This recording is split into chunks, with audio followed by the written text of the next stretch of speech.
வணக்கம். இது வழக்கு. கொலை கொள்ளை சம்பவங்கள் எல்லாமே இப்ப சர்வசாதாரணம் ஆயிருச்சு.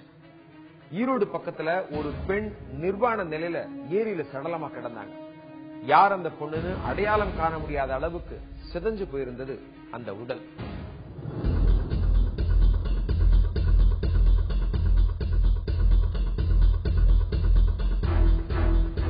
ஈரோடு மற்றும் நாமக்கல் மாவட்டங்களின் எல்லையாக காவிரி ஆறு உள்ளது.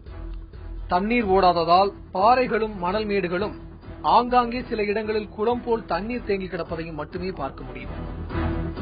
ஆற்றை ஒட்டி அமைந்துள்ள சுடுகாட்டில் பணிபுரியும் ஒரு ஊழியர் ஆற்றுப்படுகையை கடந்து செல்லும் போது ஆற்று பாலத்திலிருந்து சுமார் 1 கிலோமீட்டர் தூரத்தில் இறந்த உடலை பார்க்கிறார்.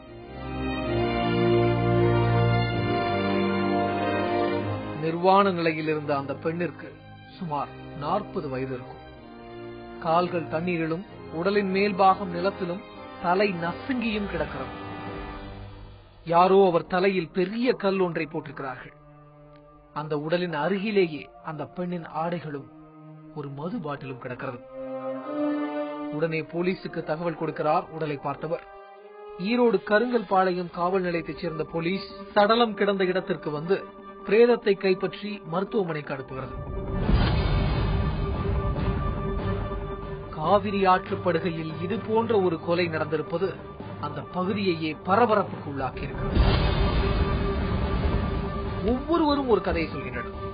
அந்த பகுதியில் உள்ள இளைஞர்கள் இரவு நேரத்தில் இங்கே பெண்களுடன் வருவார்கள் என்றும், அதுபோன்ற ஒரு சம்பவத்தில் இப்படி ஒரு கொலை நடந்திருக்கலாம் என்றும் சிலர் கூற, போலீஸ் கொலையாளியை கண்டுபிடிக்க தீவிர விசாரணையில் இறங்குகிறது. போலீஸ் விசாரணையில் கொலை செய்யப்பட்டவர் பெயர் சுமதி என்றும் அவர் ஈரோடு கருங்கல் பாளையத்தைச் சேர்ந்தவர் என்றும் தெரிய வருகிறது. சின்ன வயசுல இருந்தே நல்ல முறையில் வளர்ந்துட்டு அந்த இவங்க அப்பா ஹாஸ்பிட்டல் அட்மிட் பண்ணியிருந்து 4 வருஷத்துக்கு முன்னாடி காணாம போயிட்டாருங்க. ஹாஸ்பிட்டல் காணாம போனதுக்கப்புறம் இந்த எங்க நங்கையாதான் அந்த குழந்தைய நல்ல முறையில் வளர்த்துட்டு வந்தாங்க. 40 வயதான சுமதிக்கு காது கேட்காது, வாய் பேச முடியாது. கணவர் அவரை விட்டு சென்று விட்டதால் 8 வயதில் உள்ள மகனுடன் தனியாகத்தான் வசித்து வந்திருக்கிறார். ஆத்துல டெவலப் வேலை பீஸ் வேலை செய்வாங்க. அடிக்கடி வந்து கூட்டிட்டு போவாங்க. பீஸ் வேலை இருக்குது வான்னு சொல்லி கூட்டிட்டு போவாங்க.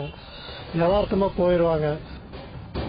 சுமதியுடன் கூட பிறந்தவர்களும் அவர்கள் குடும்பத்தினரும் நாகராஜ் என்பவர் மேல்தான் சந்தேகப்பட்டிருக்கின்றனர். சுமதியின் சகோதரியான அம்சவேணி சுமதியுடன் நாகராஜ் பழகுவதை பார்த்து பல முறை கண்டித்திருக்கிறார். நாகராஜிங்கிற பையன் தெரியுங்க. ஒரு 1.5 வருஷத்துக்கு முன்னாடி அவனுக்கு இந்த பொண்ணுக்கு பழக்கம் இருக்கிறது தெரியுங்க எங்களுக்கு. அவனை அட்வைஸ் பண்ணணுங்க, இனிமே இங்க வரக்கூடாது, இந்த மாதிரி எல்லாம் இருக்கக்கூடாது, அவங்க வீட்டுக்காரர் ஓடி போயிட்டாரு, நீங்க வந்தீங்கன்னா அவளை தப்பா எதுவும் பேசுவாங்க பிடிப்பாங்கன்னு அட்வைஸ் பண்ணுங்க. நானே பண்ணணுங்க. நீ டெய்லி வந்துட்டு இருந்தீங்கன்னா நான் போலீஸ்ல கம்ப்ளைண்ட் கொடுத்துருவேண்டா அப்படின்னு சொல்லி நான் திட்டுனுங்க. அவன் இனிமே நான் வரமாட்டேன்னு சொல்லிட்டு இருந்தானுங்க. அதுக்கப்புறம் வந்து அவன் வர போவ காசு கண்ணி சம்பாதிக்கிறதெல்லாம் வாங்க போவ செலவுக்கெல்லாம் கொடுக்கறது வாங்கறது இப்படியே இருந்திருக்கிறாங்க. சுமதியின் குடும்பத்தினர் நாகராஜை சந்தேகப்பட போலீஸ் வேறு கோணங்களிலும் விசாரணை செய்கிறது. போலீஸ் விசாரணை செய்து கொண்டிருக்கையில் அவர்களுக்கு ஒரு தகவல் வருகிறது. சுமதியை கொன்றதாக ஈரோடு PS அக்ரஹாரம் கிராம நிர்வாக அதிகாரியிடம் ஒருவர் சரணடைந்திருக்கிறார்கள். கருங்கல்பாளையம் போலீசிடம் அவர் ஒப்படைக்கப்படுகிறார். சரணடைந்தவர் பெயர் ஆனந்த்ராஜ். தான் கொலை செய்ததற்கான காரணத்தையும் எப்படி செய்தார் என்றும் போலீசிடம் வாக்குமூலம் தருகிறார் ஆனந்த்ராஜ். சுமதியின் தங்கை கணவர்தான் ஆனந்த்ராஜ். ஆனந்தராஜும் சுமதியும் ஒரே சாயப்பட்டறையிலிருந்து துணி எடுத்து வந்துதான் ஆற்றில் அலசும் வேலை செய்து வந்திருக்கின்றனர். பெரும்பாலும் மாலையிலும் இரவிலும் தான் துணி அலசும் வேலை செய்திருக்கின்றனர் இருவரும். பல நாட்கள் ஒன்றாக வேலை செய்ததால் அவர்கள் இருவருக்கிடையேயும் நெருக்கம் ஏற்பட்டது.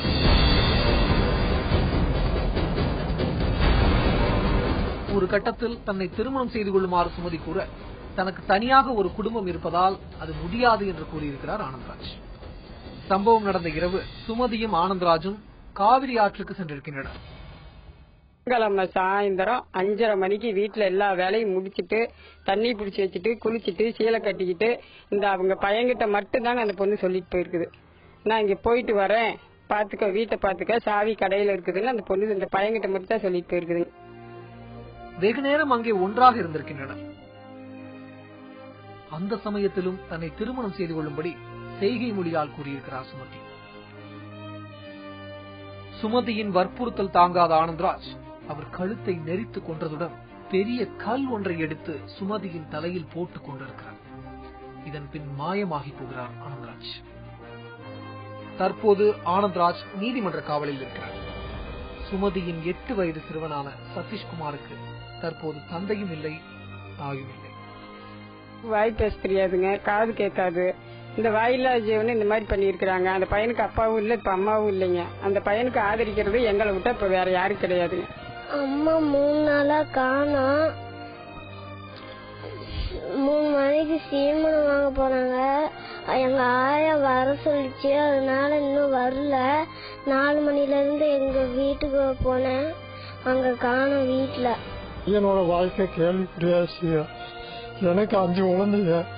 அந்த குழந்தைய நான் அடுத்த எடுத்து எனக்கு 3 வயது 3 பிள்ளைல இருந்து நான் அந்த பையனை வளர்த்துக்கிறேன்.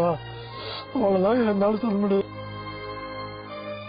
சுமதியுடன் பிறந்த சகோதரிகள் தான் இப்போது இந்த சிறுவனை காப்பாற்ற வேண்டும். தலை நசுங்கி கிடந்த அந்த சடலத்துல பல சந்தேகங்கள் எழுந்திருக்கு. பலாத்காரம் செய்யப்பட்டு கொலை செய்திருக்கதாக சொல்றாங்க. உண்மை என்ன? குடியால அழிஞ்சு போன குடும்பங்கள் இந்த நாட்டுல அதிகம்.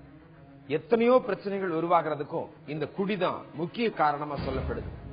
கணவனுக்கும் மனைவிக்கு இடையே அடிக்கடி சண்டைகளை தூண்டி விடுறதும் இந்த குடிதான். இதை பொறுத்துக்கிட்டு வாழ பெண்களுக்கு பொறுமை இருக்கிறது உண்மைதான். ஆனா அந்த பொறுமையை சோதிக்கிற மாதிரி சிலர் நடந்துகிட்டா தினம் தினம் குடிச்சிட்டு தகராறு செஞ்சுட்டு வந்த கணவரை கொன்னு போட்டதா சொல்றாங்க அந்த மனைவி. அப்படி என்ன நடந்தது? கோவை புலியகுளம் ஏரிமேடு பகுதியில் உள்ள அந்த வீட்டின் முன் ஊரே திரண்டிருந்தது. அந்த வீட்டின் சொந்தக்காரர் திருமலைச்சாமிதான் கொலை செய்யப்பட்டு கிடந்தார். அந்த வீட்டுக்குள் திருமலைசாமிக்கும் அவன் மனைவி பாப்பாத்திக்கும் 3 பெண் குழந்தைகள். அந்த 3 பெண் குழந்தைகளும் தற்கொலை செய்து கொண்டனர். திருமலைசாமிக்கு 65 வயசு, பாப்பாத்திக்கு 50 வயசு. இவங்களுக்கு ஏற்கனவே 3 குழந்தைகள் இருந்தது.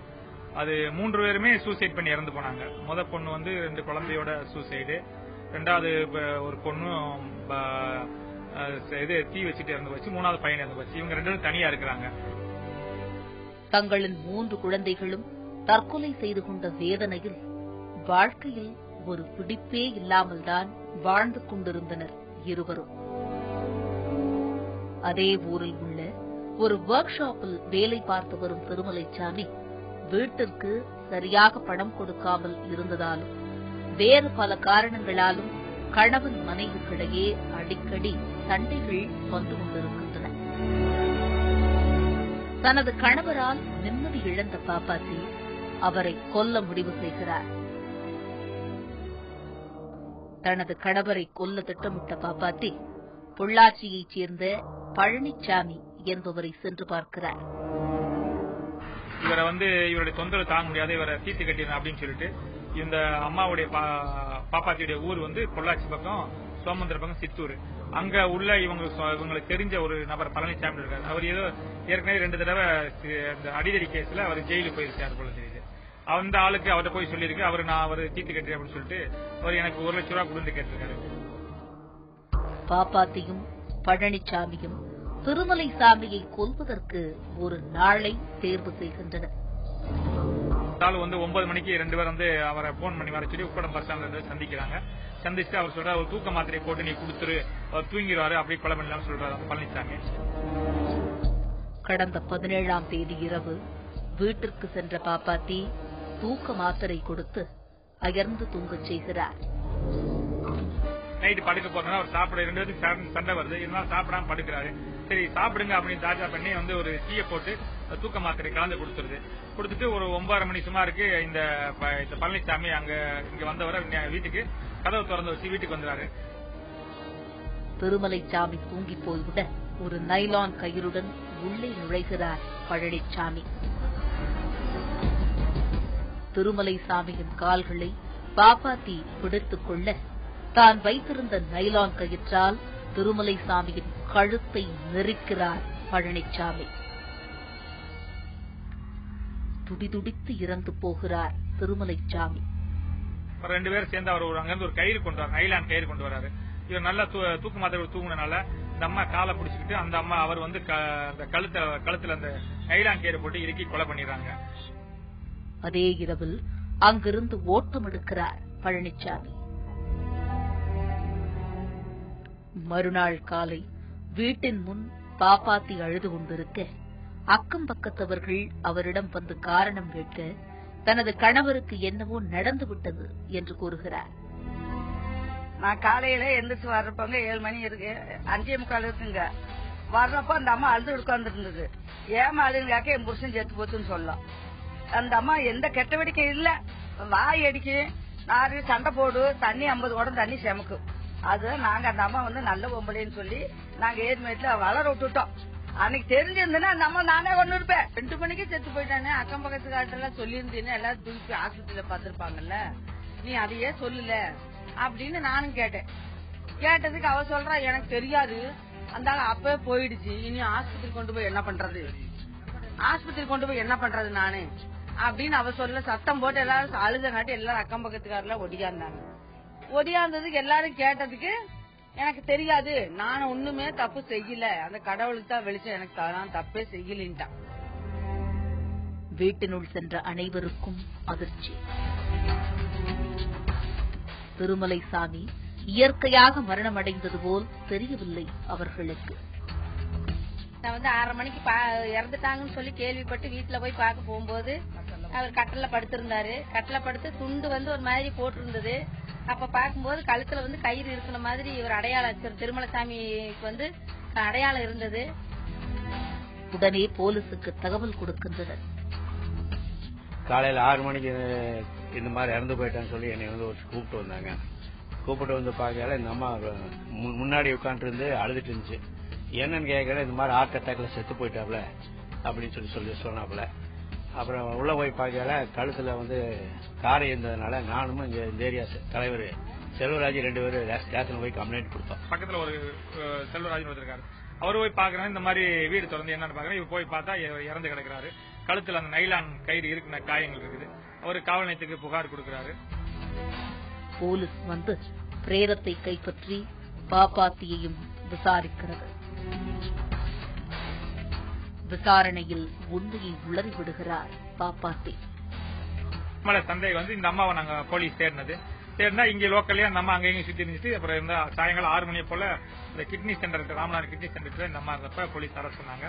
அரெஸ்ட் பண்ணப்ப இந்த மாதிரி இந்த ஏற்கனவே சொன்ன மாதிரி வாக்குமூலத்தை இந்த அம்மா கொடுத்ததுதான். அந்த மாதிரி தான் இதுக்குதான் காரணம், கொலை செய்யறதுக்கு காரணம் வந்து இந்த மாதிரி இன்னொரு வேற பெண்களோட தொடர்பு வச்சுட்டு என்னை அடிக்கிறது பிடிக்கிறது இந்த மாதிரி சொல்ல பண்ணிருந்தாரு. அதனால என் லைஃப் அவர் கூட வாழ முடியல, இந்த மாதிரி சொன்னேன் அப்படின்னு சொல்லி அந்த வாக்குமூலத்தை கொடுத்துச்சு. அந்த அம்மா சொன்ன ஒப்புதல் வாக்குமூலத்தை அடிப்பில் அந்த பழனிசாமியை தேடி பிடிச்சு அவர் வந்து உக்கடம் பஸ் ஸ்டாண்ட்ல இருக்க தகவல் அடிச்சு அவரையும் கைது பண்ணாங்க. அப்புறம் அவங்க 2 பேரும் அந்த பழனிசாமி அந்த கயிறெல்லாம் ஒழிச்சு வச்சிருந்தாரு. தற்போது பாப்பாத்தியும் பழனிசாமியும் சட்டத்தின் பிடியில். வழக்கு நிகழ்ச்சியில் இது சொல்வதெல்லாம் சட்டம் பகுதி.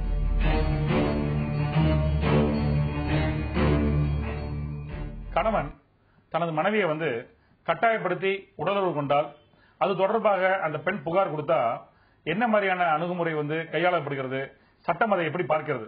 திருமணத்திற்கு பிறகு தம்பதியினர் வந்து பலரும் வந்து விட்டு கொடுத்து அவங்களுக்குள்ள ஒரு ஒருமித்த கருத்தோடு வாழும்போது எவ்விதமான பிரச்சனைகள் வந்து ஏற்படுறது இல்லை. ஆனால் சமீப காலமாகவே வந்து ஏராளமான புகார்கள் வந்து கணவன் வந்து ஒரு பெண்ணை தனது மனைவியை வந்து ஒரு போக பொருளா பயன்படுத்துறாங்க, கட்டாயப்படுத்தி உடலுறவு கொள்றாங்க, அவங்களுடைய விருப்பத்திற்கு மாறாக நடந்துக்கிறாங்க, இது தொடர்பாக சட்ட திருத்தங்கள் கொண்டு வரணும் அப்படின்னு சொல்லி பல தன்னார்வ அமைப்புகளும் சரி பெண்கள் அமைப்புகளும் வந்து போராடிட்டு வர்றாங்க. டெல்லியில வந்து மருத்துவ மாணவி அவங்க வந்து ஒரு கூட்டாக கற்பழிக்கப்பட்டது, பேருந்தில் கற்பழிக்கப்பட்ட வழக்குக்கு பின்னர் வந்து இது வந்து தொடர்பான ஒரு விழிப்புணர்வு ஏற்படுத்தப்பட்டு இந்தியா முழுமைக்கும் ஒரு பலத்த கண்டனம் வந்து ஏற்படுத்தி வருது. பெண்களுக்கு எதிரான வந்து குற்றங்களுக்கு வந்து பாலியல் ரீதியான குற்றங்களுக்கு மிக கடுமையான தண்டனை கொடுக்கணும் அப்படின்னு சொல்லி அந்த அடிப்படையில வர்மா கமிஷன் ஒரு கமிஷன் வந்து அது வந்து பூத்தப்பட்டு அந்த கமிஷன் வந்து ஆய்வு செஞ்சு அதன் அடிப்படையில பல ரெக்கமெண்டேஷன்ஸ் ஆலோசனைகளை வழங்குறாங்க. அதுல வந்து ஒரு ஆலோசனை என்ன அப்படின்னா, திருமணத்திற்கு பின்னர் வந்து மனைவி கணவனால் வந்து உடல் ரீதியாக உடலுறவுக்கு வந்து கட்டாய உடலுறவுக்கு தள்ளப்படுறாங்க அப்படின்னு சொன்னால் அது வந்து ஒரு கடுமையான ஒரு விதியாக பார்க்கப்படணும் அப்படின்னு சொல்லி ஒரு ஆலோசனை சொன்னாங்க. ஆனாலும் அந்த ஆலோசனை ஏற்கப்படவில்லை. ஏனென்றால் ஏராளமான பொய் புகார்கள் வந்துவிடும், எதிர்காலத்தில் இது ஏராளமான வழக்குகளுக்கு வழிவகுத்து விடும் அப்படிங்கிற காரணத்தினால அது ஏற்றுக்கொள்ளப்படவில்லை.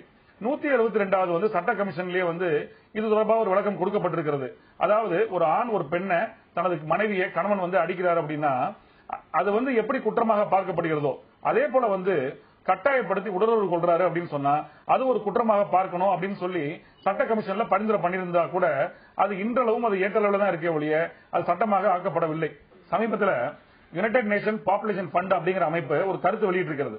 இந்தியாவில் 3/2 பெண்கள், அதாவது மனைவிமார்கள் 15 வயதிலிருந்து 49 வயதுக்குள்ளாக அவங்க அடித்தும் உதைக்கு உள்ளாக்கப்பட்டு சித்திரவதைக்கு உள்ளாக்கப்பட்டு அவங்க கட்டாய உடலுறவுக்கு தள்ளப்படுறாங்க அப்படின்னு ஒரு கருத்து வெளியிடப்பட்டிருக்கிறது. அதுக்கு ஏற்றாற் போலவே ஏராளமான வழக்குகள் நீதிமன்றங்களில் தாக்கல் செய்யப்படுகிறது. யுனைடெட் நேஷன்ஸ் 1995 பீஜிங்ல ஒரு கருத்தரங்கத்தில் ஒரு தீர்மானம் ஏகமனதாக அதை நிறைவேற்றாங்க. அனைத்து நாடுகளும் அதுல கையொப்பமிடுகிறது. அதுல என்ன அப்படின்னா, பெண்ணு கட்டாயப்படுத்தி ஒரு கணவன் மனைவியை கட்டாயப்படுத்தி உடலுறவு கொள்ள முடியாது. அந்த மனைவி வேண்டான்னு சொல்லிட்டா அது கட்டாயமாக்கப்படக்கூடாது அப்படிங்கிற விஷயம் ஏற்றுக்கொள்ளப்பட்டது. அந்த 95 கையெழுத்திட்ட நாடு இந்தியா. ஆனாலும் அந்த ஒரு தீர்மானம் நிறைவேற்றப்பட்டாலும் கூட இன்றளவும் அது நடைமுறைப்படுத்தப்படவில்லை. வலுவான சட்டங்கள் கொண்டு வரப்பட்டு பெண்களுக்கு எதிரான ஒரு பாதுகாப்பா இருக்கணும் அப்படிங்கிற விஷயங்கள் ஏராளமாக தற்போது பெண்கள் அமைப்பினர் போராடி வர்றாங்க.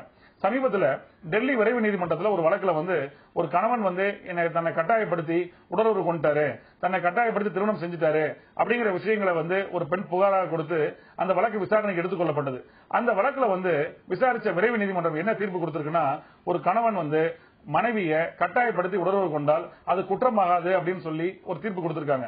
அது பல்வேறுபட்ட கருத்துக்களை எதிர்மறை கருத்துக்களை இந்தியாவிலும் உருவாக்கி இருக்கிறது. ஏன்னா இந்திய தண்டனை சட்டப்பிரிவு 375 என்ன சொல்லுது அப்படின்னா, ஒரு பெண்ணுடைய விருப்பத்திற்கு மாறாக அவருடைய சம்மதம் இல்லாமல் அந்த பெண்ணை பயமுறுத்தி அச்சுறுத்தி அதன் காரணமாக உடலுறவு கொள்வது, அதே போல ஒரு பெண்ணுடைய கணவன் போல நடித்து உடலுறவு கொள்வது, ஒரு புத்தி சுவாதீனம் இல்லாத ஒரு பெண்ணையோ இல்ல குடியின் ஆளுமையில் இருக்க ஒரு பெண்ணையோ கட்டாயப்படுத்தி உடலுறவு கொள்வது, 16 வயதுக்கு உட்பட்ட பெண்ணுடைய சம்மதம் இருந்தாலும் சரி சம்மதம் இல்லாமல் இருந்தாலும் சரி உடலுறவு கொண்டால் அது கற்பழிப்பு குற்றமாக கருதப்படுகிறது. ஆனால் இந்த 6 சரத்துகள் இல்லாம ஒரு விதிவிலக்கு ஒன்று கொடுக்குறாங்க. அதாவது 15 வயதுக்கு உட்பட்ட ஒரு பெண் மனைவியாக இருக்கும் பொழுது அந்த கணவன் அந்த பெண்ணின் சம்மதம் பெற்றோ சம்மதம் இல்லாமல் இருந்து உடலுறவு கொண்டால் அது குற்றமாகாதுன்னு சொன்ன காரணத்தினால அதை அடிப்படையாக வச்சுதான் டெல்லி விரைவு நீதிமன்றம் கணவன் கட்டாயப்படுத்தி உறவு கொண்டால் அது குற்றமாகாதுன்னு தீர்ப்பு கொடுத்திருக்காங்க. இருந்தாலும் இது தொடர்பாக இருதரப்பட்ட கருத்துக்கள் இருக்கிறது. ஒண்ணு என்ன அப்படின்னா, குடும்ப நல நீதிமன்றங்கள்ல ஒரு பெண் தன்னுடைய மனைவி தாம்பத்திய வாழ்க்கைக்கு உடன்படல அப்படின்னு சொல்லி கணவன் விவாத மனு தாக்கல் செய்வதும், கணவன் ஆண்மையற்றவர் அப்படின்னு சொல்லி பெண்கள் மனைவி தாக்கல் செய்வதும் இந்த நடைமுறையில் இருந்து வருகிறது. அந்த மாதிரியான வழக்குகள்ல சட்டம் அதை வழக்காக எடுத்துக்கொண்டு அது தீவிரமான விஷயமாக கருத்தில் கொண்டு அது விவாதத்தை வழங்கி விடுகிறது. இந்திய அரசியலமைப்பு சட்டம் சரத்து 21 என்ன சொல்லுதுன்னா, right to live with human dignity அப்படிங்கிற அடிப்படையில ஒரு பெண் மானத்தோடு சுயமரியாதையை காப்பாற்றிக் கொண்டு சுயமாக வாழ்வதற்கு அடிப்படை உரிமையாக இருக்கும் பட்சத்தில் அந்த பெண் கணவனாக இருந்தாலும் கூட அந்த கணவன் கட்டாயப்படுத்தி உடலுறவு கொள்வது தவிர்க்கப்படணும் அப்படிங்கிற விஷயமும், அப்படி ஒரு சூழல் ஏற்படும் பொழுது கணவனுக்கு எதிராக போராடக்கூடிய தடுக்கக்கூடிய கடுமையான சட்டம் வரணும் அப்படிங்கிறது இன்னைக்கு எல்லா தரப்பினராலும் கோரப்பட்டு வருகிறது. மீண்டும் வேறொரு வழக்கோடு உங்களை சந்திக்கிறேன். நன்றி, வணக்கம்.